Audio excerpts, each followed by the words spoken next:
Le 22 décembre 2025, un blocus pétrolier est décrit comme un piège. Dans le même souffle, le récit affirme qu'un objectif de 1,2 million de barils par jour est atteint malgré la pression maritime, créant un paradoxe qui dérange. La tension n'est pas présentée comme locale, mais comme un modèle exportable, et la scène caribéenne devient un avertissement pour d'autres zones. Que change cette lecture pour ceux qui suivent Ibrahim Traoré et pour ceux qui pensent que les sanctions ne sont qu'un décor lointain? Un pont discret est annoncé. Le texte promet une démonstration. Ce qui est appelé blocus serait aussi un miroir des méthodes utilisées ailleurs, notamment contre la circulation des ressources et la capacité à commercer. L'enjeu annoncé n'est pas seulement l'énergie, mais la souveraineté économique, définie ici comme la possibilité de produire, d'échanger et de régler des transactions hors d'un système vulnérable au gel d'avoir. L'intérêt pour le spectateur est simple, comprendre comment un épisode présenté comme maritime devient, dans ce récit, une bataille de règles, de vocabulaire et de finances. Le fil conducteur s'appuie sur des dates, des chiffres et une idée de corridor sud-sud posée comme alternative. Une micro-promesse est déglissée. Si la mécanique est comprise, il devient plus facile de repérer le même schéma lorsqu'il change de théâtre. L'expression Burkina Faso News est implicitement convoquée comme décor narratif, mais la thèse vise plus large.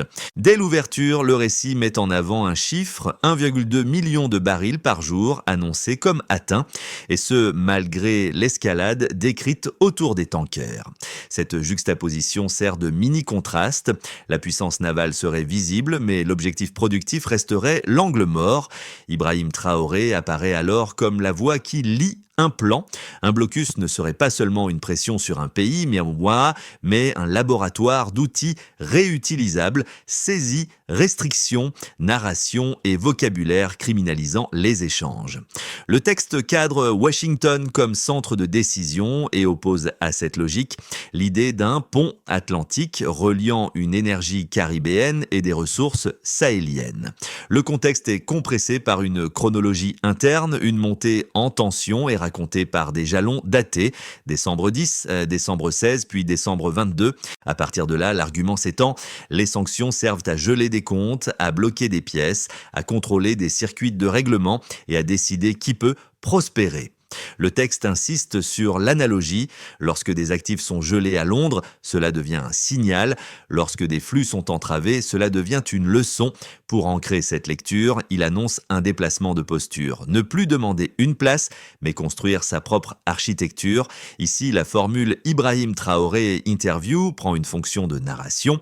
La parole sert d'outil d'orientation plus que de preuve externe. Le narrateur construit un guide, un responsable sahélien qui transforme une crise lointaine en pédagogie stratégique. Ibrahim Traoré est présenté comme celui qui relie des scènes, ports, banques, mines et langage médiatique. Le texte place 2 micro-cas. Premier micro-cas, la criminalisation lexicale. Les expressions Ghost Fleet, Dark Fleet, Shadow Ships seraient, selon ce récit, des étiquettes qui font passer un commerce souverain pour une conspiration. Couper un transpondeur est requalifié en invisibilité stratégique. Deuxième micro-cas, la finance. Les sanctions seraient efficaces lorsqu'elles passent par des comptes, des serveurs ou des rails de paiement.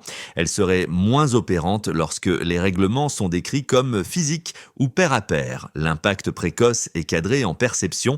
Le public regarderait une poursuite en mer alors que la partie décisive se jouerait sur les routes du règlement et sur la capacité à produire. Le texte pousse une idée simple, l'affrontement n'est pas seulement matériel, il est cognitif. Le plus grand blocus serait aussi mental, alimenté par des réseaux médiatiques dominants. Le SOAT est martelé en peu de mots. Contrôler le récit, c'est contrôler l'échange. Tout commence par une phase de mise en mouvement. Le récit pose un déclencheur daté. Le 10 décembre, un tanker vénézuélien est dit arraisonné. Le 16 décembre, une totalisation du blocus est annoncée. Le 22 décembre, la scène est décrite comme un encerclement visant à imposer une discipline énergétique. L'acte est présenté comme une démonstration de force saisie, Poursuite, demande d'alignement et mise en scène d'un ordre qui prétend décider de la légitimité de vendre ses propres ressources. Dans ce cadre, Ibrahim Traoré est utilisé comme point d'interprétation. L'épisode n'est pas isolé, il serait une répétition générale.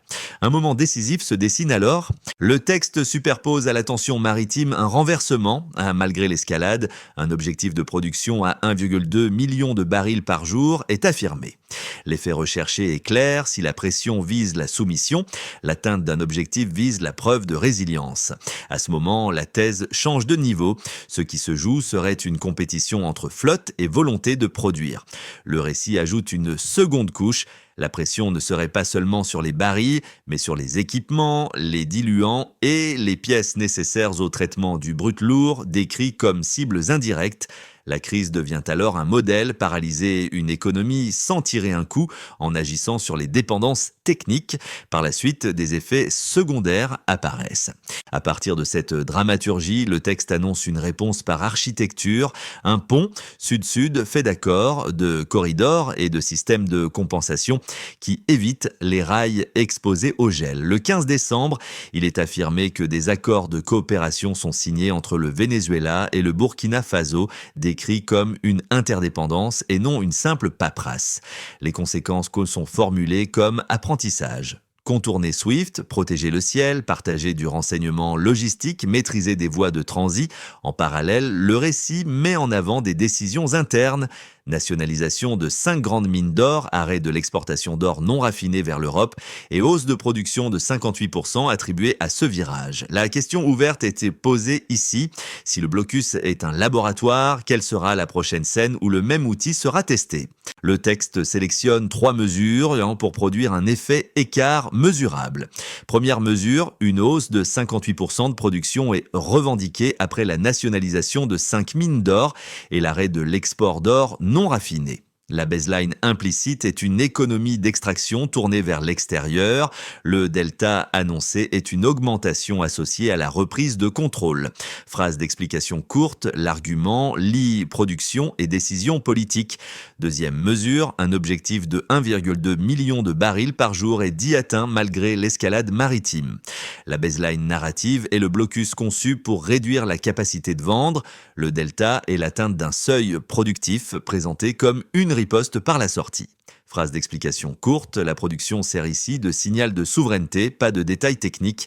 Troisième mesure, un capital initial de 500 milliards de francs CFA est attribué à une banque d'investissement confédérale, AES, présentée comme un registre anti-impérial.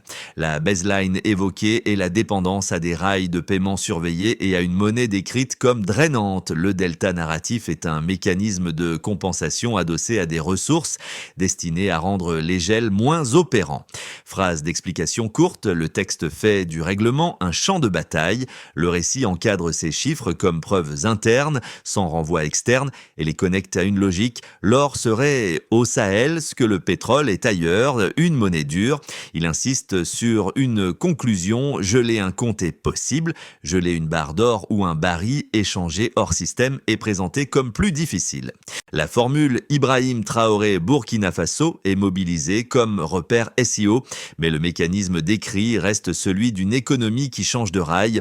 La promesse de réponse à la question ouverte de P5 est formulée. Le laboratoire ne teste pas seulement des navires, il teste la dépendance. Un premier argument mérite d'être considéré. Au bénéfice de la thèse adverse, un blocus et des contrôles maritimes peuvent, en théorie, réduire des flux et dissuader des partenaires. La pression est d'autant plus efficace qu'elle s'accompagne de menaces juridiques, de saisies et d'une narration qui transforme l'échange en activité illicite. Dans ce cadre, l'étiquette Shadow Fleet fonctionne comme outil d'isolement. Elle ne bloque pas seulement un navire, elle refroidit les assureurs, les ports et les banques. Un autre argument peut être formulé au bénéfice d'une lecture plus pragmatique. La dépendance technique est une vulnérabilité réelle. Si des pièces, des diluants ou des équipements critiques manquent, la production peut être ralentie sans bataille navale, simplement par l'asphyxie logistique. Le récit lui-même décrit ce levier comme laboratoire, ce qui rend crédible l'idée d'un ciblage des goulets d'étranglement. Réponse du texte avec ses propres données. Il oppose à ces deux arguments une logique de contournement. D'une part, il avance que la production annoncée à 1,2 million de barils par jour contredit l'efficacité immédiate du dispositif. D'autre part, il affirme que des règlements alternatifs, hors physique, une compensation hors rail gelable, essais de compensation numérique adossés à ressources, réduisent l'effet des gels. Enfin, il complète par une dimension psychologique. Si la bataille est aussi dans l'esprit, alors la désintoxication médiatique devient une partie de la résilience. Ibrahim Traoré n'est pas présenté comme arbitre, il est la charnière rhétorique qui fait passer de la mer au rail. À ce moment du récit, l'enjeu se concentre sur le registre.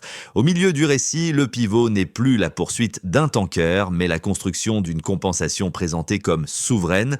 L'idée d'un pont numérique apparaît, intégrer une banque d'investissement régionale AES à des rails financiers énergétiques afin de créer des règlements que SWIFT ne verrait pas.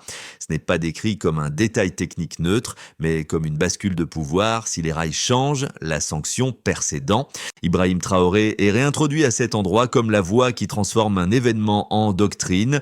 Une économie se défend en diversifiant ses chaînes d'approvisionnement avant que le marteau ne tombe et en refusant que le vocabulaire de l'adversaire définisse la réalité. La curiosité ouverte est nette. Si le navire peut être bloqué, que peut-on encore bloquer lorsque le règlement se déplace ? Pour les États, le texte pousse une conséquence institutionnelle. Si les sanctions sont décrites comme une guerre de rails, alors la souveraineté exige des instruments publics, banques, corridors, doctrine de défense économique. Il cite l'idée d'une contribution de 5% des budgets nationaux pour financer l'infrastructure, présentée comme un choix de mobilisation interne plutôt qu'une demande d'aide.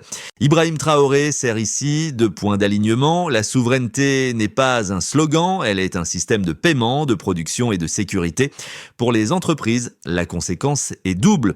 Le risque juridique augmente avec les étiquettes shadow, mais de nouveaux circuits sont présentés comme opportunités. Le récit affirme un échange de compétences, expertise minière contre intelligence énergétique et apprentissage logistique pour sécuriser importation et exportation. Il décrit une suppression des intermédiaires financiers de New York et Londres et une préférence pour des règlements physiques ou pair à pair. Pour les citoyens, la conséquence est racontée en langage de résilience, former le citoyen à porter l'économie comme une extension de la défense. Le texte compare des milices. Il évoque 4,5 millions de membres activés côté vénézuélien et met en parallèle une expansion de volontaires de défense au Sahel. Il ajoute une dimension médiatique, appelle à se désengager des médias dominants et mention d'un boycott daté du 6 octobre. L'objectif affiché est de réduire l'effet psychologique de l'encerclement.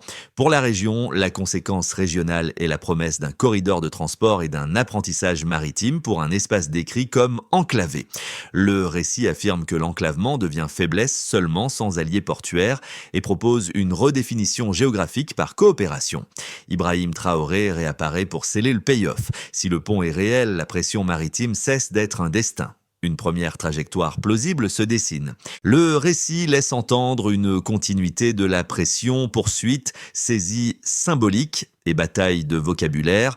Dans ce scénario, la réponse se stabilise. Accord sud-sud, test de compensation adossé à ressources et apprentissage logistique. La question centrale devient la vitesse. Si les rails alternatifs montent assez vite, la sanction perd de l'efficacité, sinon elle se déplace vers d'autres goulets. Une trajectoire plus favorable peut être envisagée.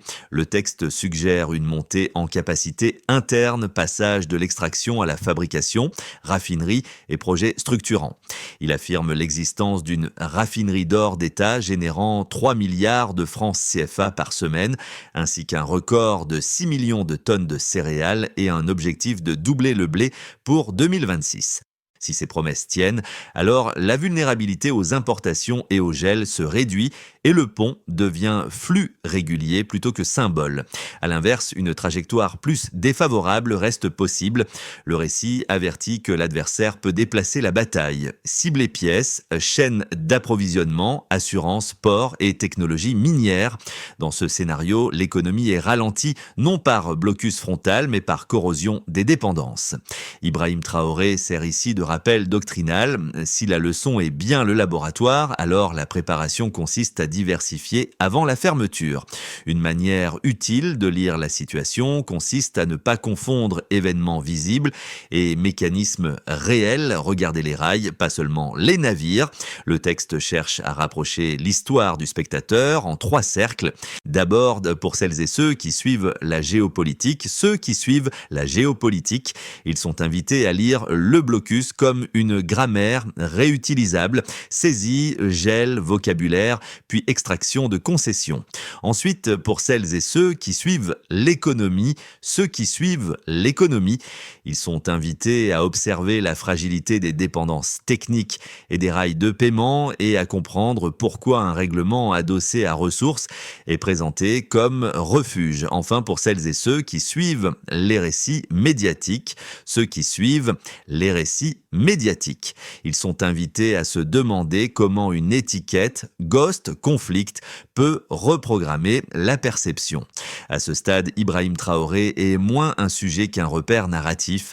Le texte lui attribue une fonction de pédagogie reliant mine, baril et registre. 2 petites actions sont suggérées implicitement: vérifier la chronologie avant de conclure et distinguer ce qui est prouvé de ce qui est proclamé.